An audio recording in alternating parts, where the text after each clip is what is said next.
La mañana en que desapareció Nina Gil, amaneció con un cielo que parecía no decidirse entre la lluvia y el sol. En Lima era invierno, pero su familia mexicana había llegado hacía semanas desde Veracruz para atender un asunto familiar. Su madre, Clara Morones, recordaría toda su vida el olor del pan caliente que salía del horno del pequeño hotel donde se hospedaban, porque fue el último olor que asoció con la risa de su hija. Nina tenía 17 años y una energía difícil de contener. Su madre solía decir que parecía tener prisa por vivirlo todo. Le gustaba tomar fotografías de los murales desgastados en las calles y de los niños jugando descalzos en las escaleras de San Blas. Esa mañana, antes de desaparecer, había prometido regresar antes del almuerzo. Nunca lo hizo. Antes de continuar, si estás escuchando esta historia, te invito a suscribirte al canal y a dejar en los comentarios desde qué parte del mundo nos ves. Tu apoyo ayuda a que más personas conozcan historias reales que, como esta, todavía buscan respuestas. La desaparición de Nina no fue inmediata en los medios. Durante los primeros días, la policía la trató como un simple caso de fuga juvenil. Clara gritaba y golpeaba escritorios para que la tomaran en serio. Mi hija no se fue, se la llevaron, repetía con una convicción que helaba la sangre. Nadie la escuchó. A los pocos días, encontraron el teléfono de Nina tirado junto a una parada de microbuses en Barranco.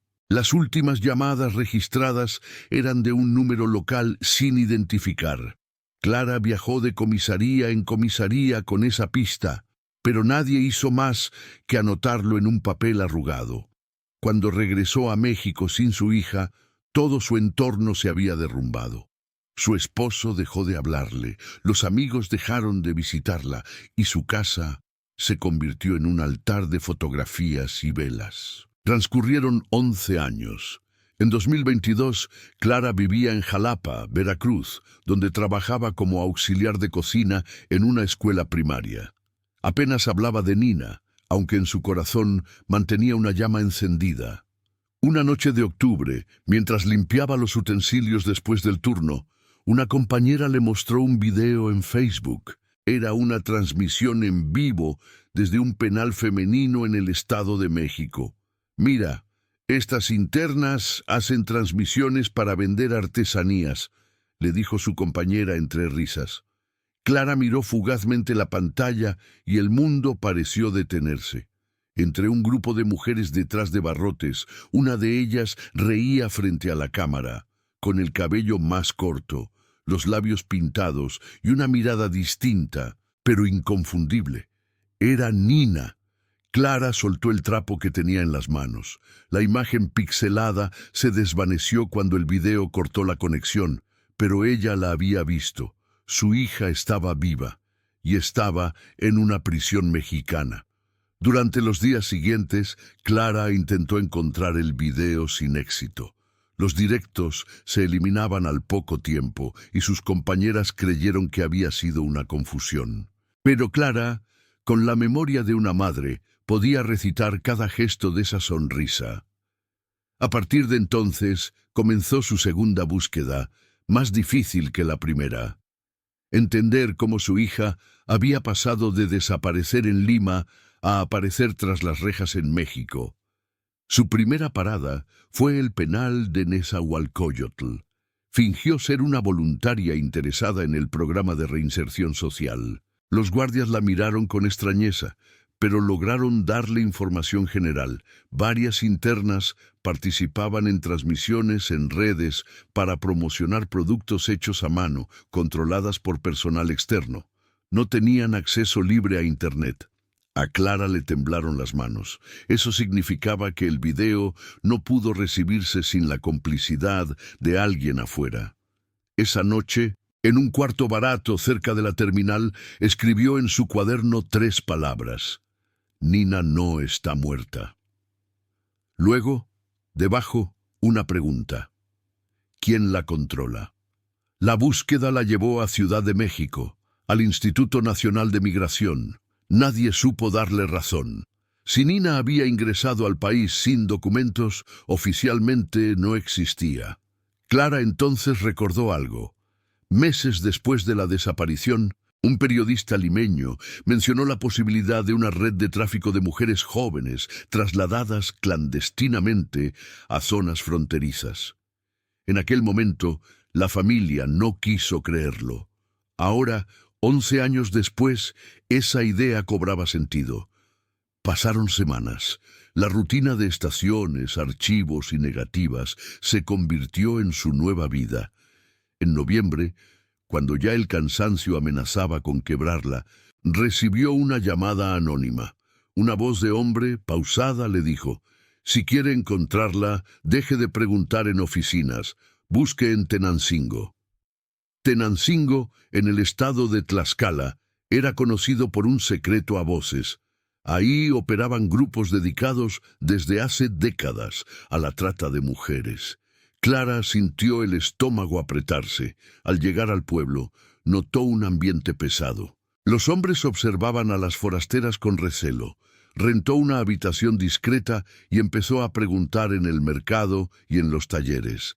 Alguien le contó que, hace años, varias jóvenes de Centro y Sudamérica habían sido traídas a esa zona y luego vendidas para trabajar en bares o como sirvientas. Un hombre, dueño de un pequeño puesto de reparación de celulares, fue el primero en mencionar algo concreto. Una de ellas era flaquita, morenita. Le decían la limeña, pero juraba que era de Veracruz. Desapareció hace unos años. Dicen que terminó haciendo mandados para los del norte. Clara sintió que le faltaba el aire. Podría ser cualquiera, pero algo en esa descripción le caló hondo. Esa noche volvió a ver el video descargado por un usuario que lo había guardado antes de que lo borraran.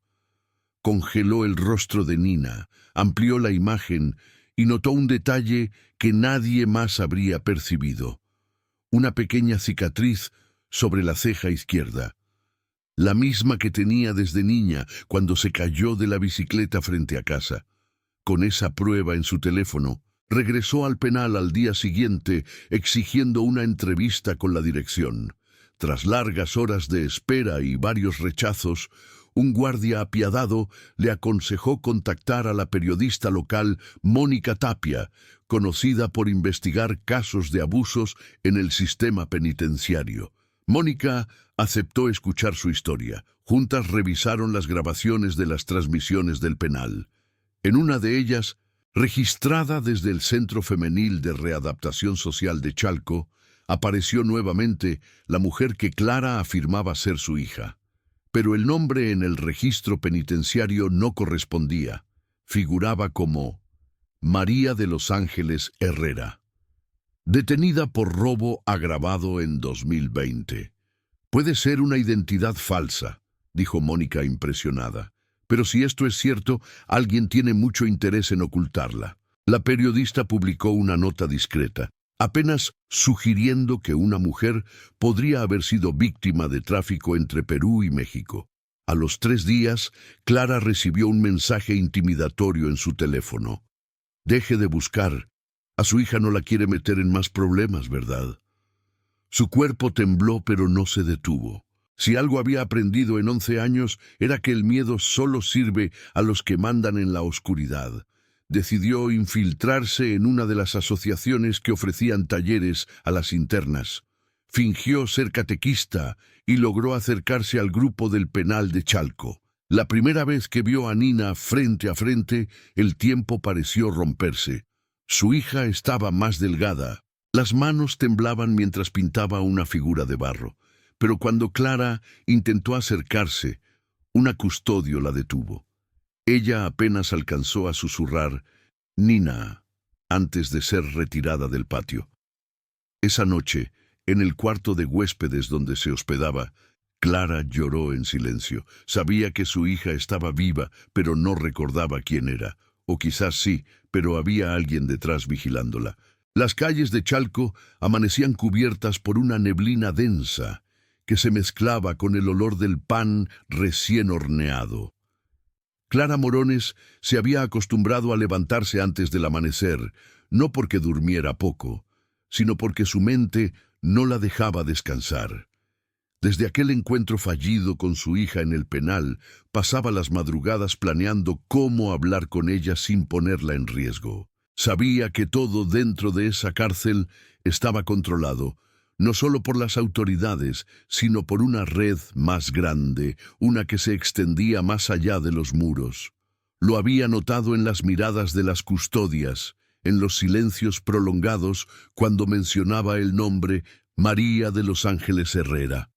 Dentro de esas paredes, ese nombre tenía poder, representaba miedo. Clara recurrió nuevamente a Mónica Tapia, la periodista, quien se presentó esa mañana en la cafetería frente al penal con una carpeta bajo el brazo.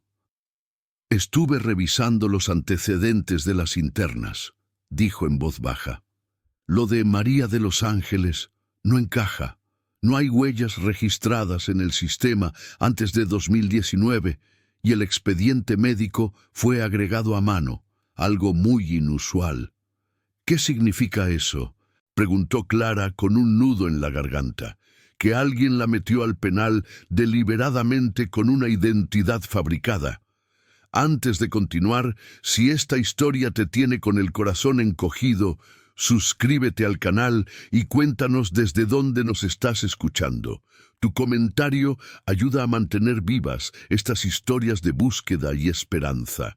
La idea de que su hija no solo estaba viva, sino quizá atrapada en una mentira impuesta, le removió el alma. Mónica consiguió, con un contacto en el juzgado, una copia parcial del expediente judicial. Según el documento, María de los Ángeles Herrera fue detenida en Toluca junto con otras 3 mujeres tras un asalto a una casa. Lo que llamó la atención fue que el acta de proceso no especificaba dirección exacta del domicilio ni la hora precisa del arresto. Todo parecía un montaje. «No es raro en los casos de mujeres que vienen de redes», dijo Mónica. «A veces las culpan de delitos menores para mantenerlas encerradas mientras las investigaciones de trata desaparecen». Clara se quedó mirando la hoja que tenía frente a ella. En la sección de observaciones médicas podía leerse: «Cicatriz antigua sobre ceja izquierda». Se le nubló la vista. No había duda. Era Nina.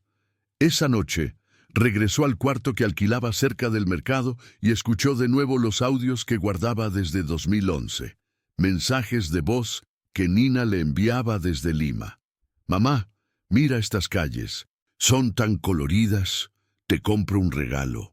Esas frases, ahora acompañadas por la certeza de que su hija seguía en algún lugar a escasos kilómetros, la hacían temblar.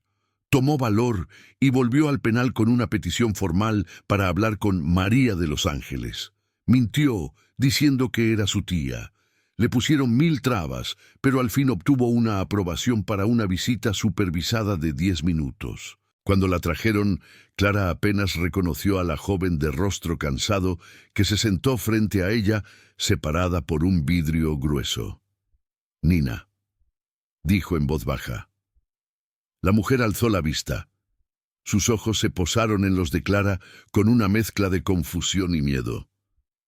«Señora, creo que está equivocada», respondió con frialdad forzada. Clara tragó saliva. «Tienes la cicatriz en la ceja». La mujer apretó los labios. «No sé de qué habla». La conversación fue corta. Los guardias la interrumpieron cuando Clara intentó tocar el vidrio, pero en un instante fugaz, antes de que se la llevaran, la joven inclinó ligeramente la cabeza y susurró con un temblor apenas perceptible: «¡No aquí!».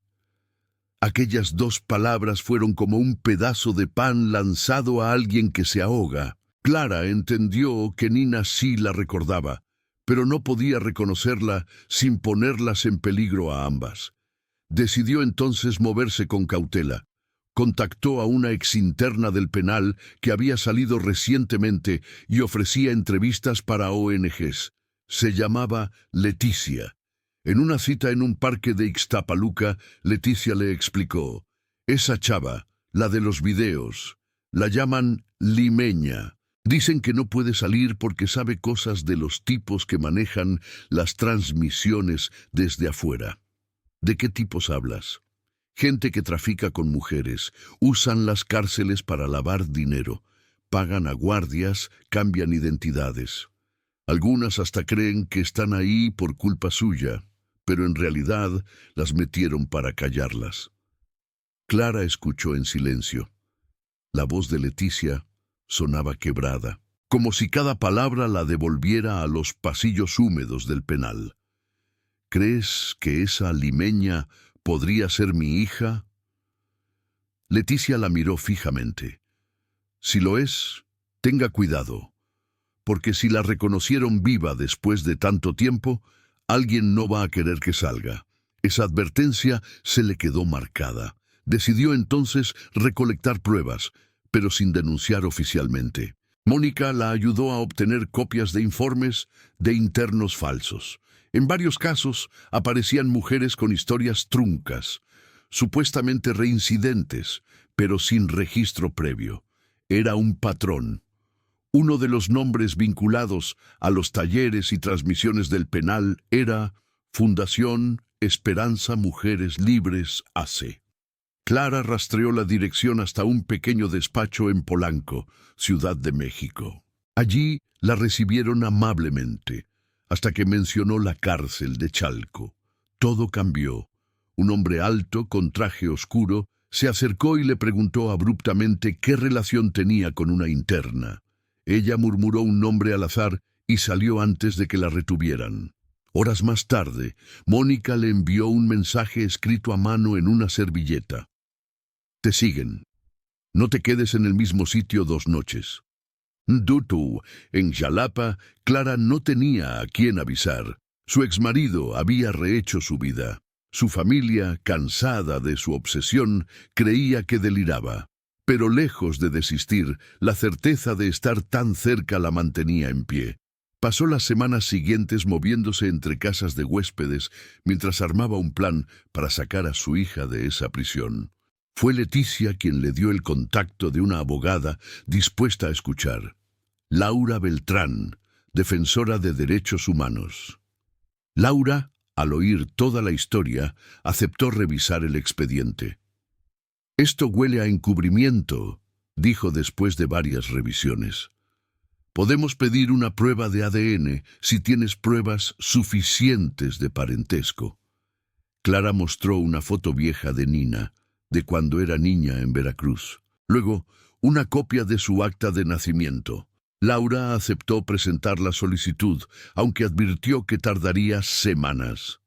Tienen que autorizar el ingreso de un médico externo, y eso no lo facilitan. En diciembre de 2022, por primera vez desde 2011, Clara se sintió esperanzada. Sin embargo, las represalias llegaron pronto. Una madrugada alguien tocó su ventana en el cuarto que rentaba. Cuando se asomó, encontró un sobre dejando caer un retrato suyo, recortado de un periódico, con un mensaje: «No insistas». Amaneció con las piernas temblorosas pero sin dar marcha atrás. Fue directamente a ver a Mónica. «Los toqué», dijo la periodista sin rodeos. Uno de los nombres de los patronatos que financian ese programa está vinculado a un expresidente municipal de Tenancingo. Si esto sale, no solo se sabrá lo tuyo, caerán muchos. Mónica propuso grabar un reportaje en secreto documentando cada paso. Visitaron las inmediaciones del penal, entrevistaron a familiares de otras internas sin revelar nombres y recopilaron videos viejos antes de que fueran eliminados. En uno de ellos, de escasos 5 segundos, se veía a Nina mirando fuera de cámara y moviendo los labios discretamente. Mónica amplió el video y logró leer lo que decía. «Ayúdame, dile a mamá que estoy aquí». Esa noche, Clara lloró hasta quedarse sin aliento. Ya no había dudas. Nina había estado consciente todo el tiempo, solo necesitaba una salida. A comienzos de enero de 2023, Laura notificó que la solicitud del ADN había sido aceptada. Entrarían al penal la siguiente semana. Pero el día anterior ocurrió algo que nadie esperaba. El penal de Chalco anunció un motín. Una de las internas fue reportada como desaparecida tras el incidente. Su nombre en la lista, María de los Ángeles Herrera. Clara se desmoronó. Cuando llegó a las puertas del penal, los policías federales le negaron la entrada. Le dijeron que aún no había lista oficial de fallecidas o trasladadas. Las familias gritaban nombres, muchas mujeres lloraban en el pavimento. El humo de los incendios dentro del penal cubría el cielo. Esa noche, la noticia se viralizó. Las imágenes del incendio, grabadas por drones de noticieros, mostraban a mujeres corriendo con los brazos cubiertos. Clara congeló una de las tomas y creyó ver por un instante la silueta de Nina sosteniendo una bolsa y mirando hacia la cerca externa. Pero no había certeza, solo el fuego, la confusión y la interminable pregunta. ¿Había logrado escapar o había vuelto a desaparecer? El amanecer del día siguiente al motín, en el penal de Chalco, encontró a Clara sentada afuera, sobre el bordillo del camino, con una manta vieja sobre los hombros. No había dormido. Las luces azules de las patrullas aún parpadeaban, y un olor agrio a plástico quemado flotaba en el aire. A su alrededor, decenas de madres y hermanas esperaban noticias de las internas. Algunas temblaban, otras lloraban en silencio. Clara solo miraba al frente con la mente fija en una idea. Su hija estaba viva. Tenía que estarlo. Cuando las autoridades finalmente salieron con una lista preliminar de personas trasladadas, Clara se empujó entre la multitud. El oficial, con una voz cansada, leyó más de 50 nombres. María de los Ángeles Herrera no estaba entre ellos. Tampoco aparecía en la lista de fallecidas. Esa ausencia, en lugar de consolarla, la hundió más. Significaba que Nina estaba en un limbo, sin registro, otra vez desaparecida. Antes de continuar, si esta historia te está conmoviendo, suscríbete al canal y comenta desde dónde nos escuchas. Así mantenemos viva la voz de quienes aún esperan respuestas. Mónica Tapia, la periodista, llegó poco después con una cámara colgando del cuello. Había pasado la noche intentando obtener información de los custodios. Se acercó a Clara y le susurró. No la trasladaron al reclusorio femenil norte ni a Santa Marta. Eso lo verifiqué, pero alguien me dijo que 3 internas salieron por error administrativo durante el caos. ¿Salieron? ¿Cómo? Con ayuda. Un vehículo de una empresa de mantenimiento explotó la confusión y se las llevó. Nadie los detuvo. Clara sintió un leve temblor recorrerle las manos. ¿Y si una de ellas era Nina?, preguntó con voz temblorosa. Posiblemente, pero si fue así, no lo hizo sola. Esa noche ambas se refugiaron en casa de una conocida de Mónica, en Iztapalapa. Tenían miedo de que la siguieran. Desde que comenzaron a investigar los vínculos entre el penal y los nombres en los contratos de la fundación, habían recibido mensajes intimidantes. Mónica estaba convencida de que lo que ocurría dentro de esas cárceles no era un caso aislado, sino parte de una red operada por empresarios y funcionarios que lavaban dinero a través de los programas de reinserción. A los días, un anónimo llegó a la redacción del medio de Mónica, una memoria USB. Dentro había fragmentos de videos, aparentemente grabados desde el interior del penal antes del motín. En uno de ellos se veía a Nina en un pasillo, hablando con una mujer cuyo rostro no se distinguía. En el fondo, alguien gritaba: «Traigan las cajas antes de quemarlas». «Están destruyendo archivos», dijo Mónica pasándose la mano por la frente. «Están desapareciendo pruebas, Clara». Pero lo que más llamó su atención fue que Nina sostenía algo entre las manos. Una carpeta azul. En la siguiente toma, la cámara temblaba y todo se tornaba negro, pero antes se escuchaba su voz. «Si no salgo, dile a mi mamá que busque el número 24-7». Ese número se convirtió en su nueva obsesión. Clara lo escribió en cada servilleta, en la palma de la mano, en su libreta vieja. Pero no sabía qué significaba. Durante semanas ambas buscaban cualquier conexión. Lo relacionaron con fechas, direcciones, códigos. Finalmente, Mónica descubrió que 24-7 correspondía al número de un lote industrial abandonado en Tenancingo, Tlaxcala, el mismo lugar donde se rumoreaba que varios grupos de trata escondían mujeres antes de distribuirlas por todo el país. El corazón de Clara se encogió. ¿Y si regresó allí?, susurró. «O quizás nunca salió de ese círculo», respondió Mónica. Viajar a Tlaxcala fue una decisión cargada de miedo. Dejaron la Ciudad de México al anochecer, en un autobús sin equipaje para no levantar sospechas. A mitad de camino, Clara no paraba de mirar por la ventanilla. Las luces lejanas de los pueblos se movían como luciérnagas tristes. Recordó un sueño recurrente. Nina, pequeña, corriendo por la playa de Veracruz con un vestido amarillo. Siempre terminaba igual, las olas arrastrándola lejos, más allá del horizonte. Llegaron a Tenancingo y alquilaron una habitación discreta.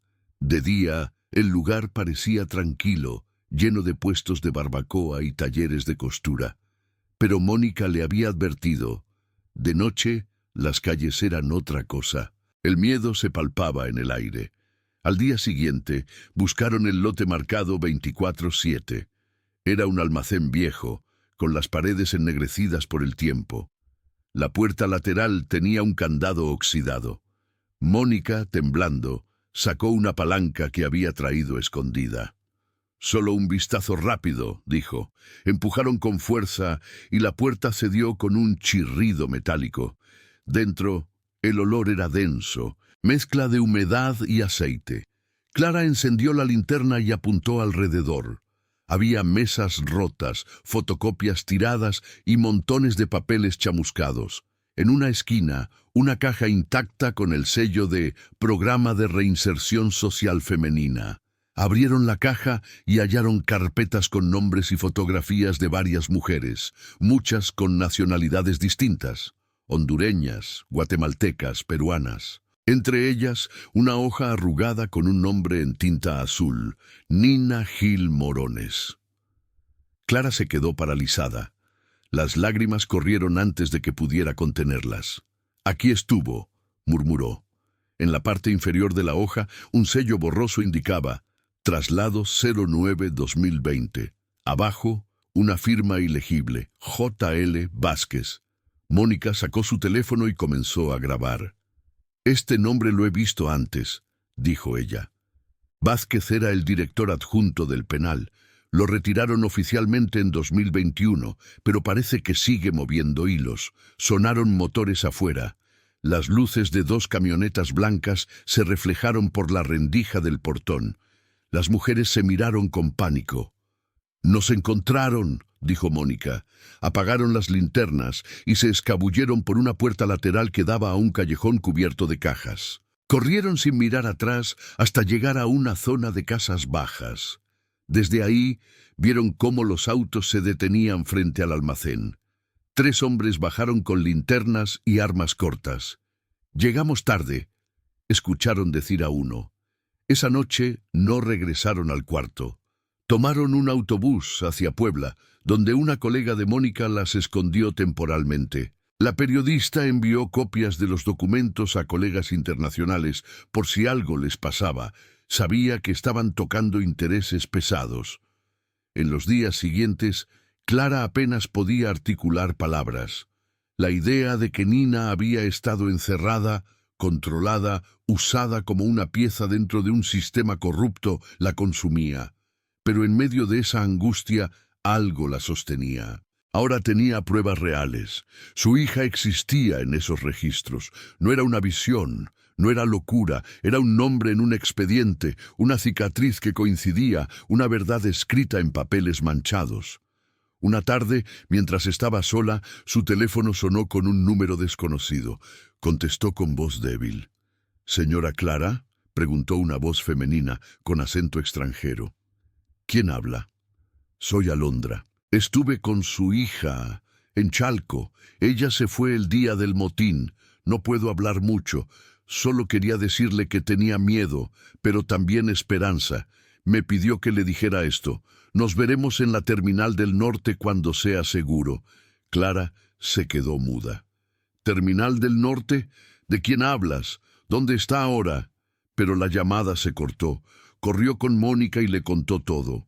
«No podemos caer en una trampa», le advirtió la periodista. «Si la están usando para atraerla, podría ser fatal. Si existe una mínima posibilidad de que sea ella, voy a ir». Pasaron 3 días. El cuarto día, Clara llegó a la Terminal del Norte de la Ciudad de México. Era mediodía. El bullicio de vendedores y pasajeros llenaba el aire. Llevaba una bufanda azul y una fotografía de Nina de adolescente. Caminó entre los pasillos, buscándola entre los rostros. 20 minutos, 30, nada. Hasta que cerca de una taquilla vacía, una joven con gorra y cubrebocas se le acercó.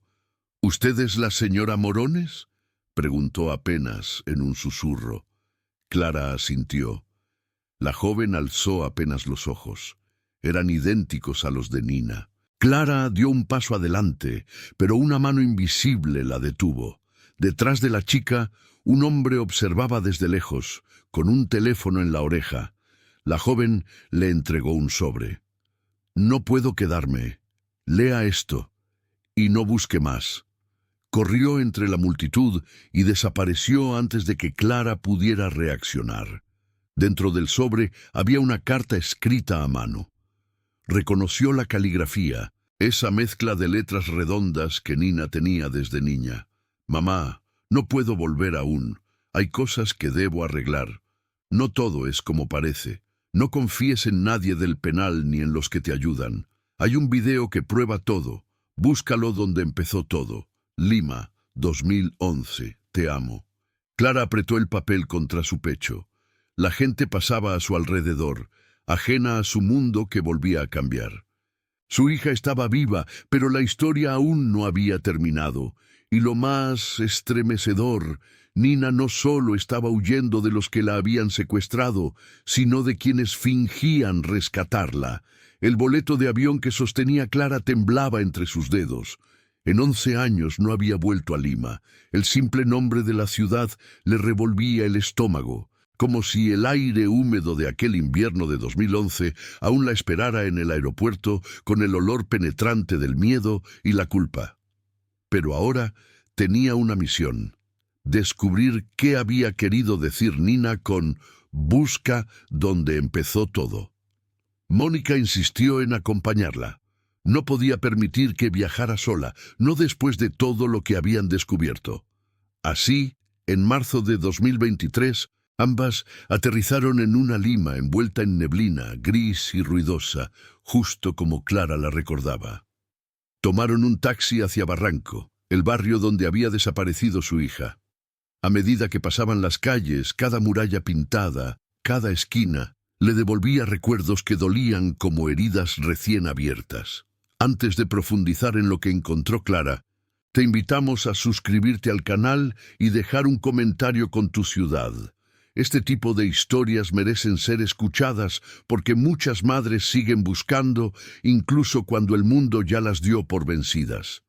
La habitación número 7 del hostal Miraflores del Sol seguía ahí, casi igual a como estaba cuando Clara y su familia se hospedaron en 2011. El recepcionista nuevo no sabía nada, pero un viejo empleado que aún trabajaba en mantenimiento sí la reconoció. «Usted es la mamá de la chica que desapareció, ¿no?», preguntó con voz apagada. Clara asintió sin poder hablar.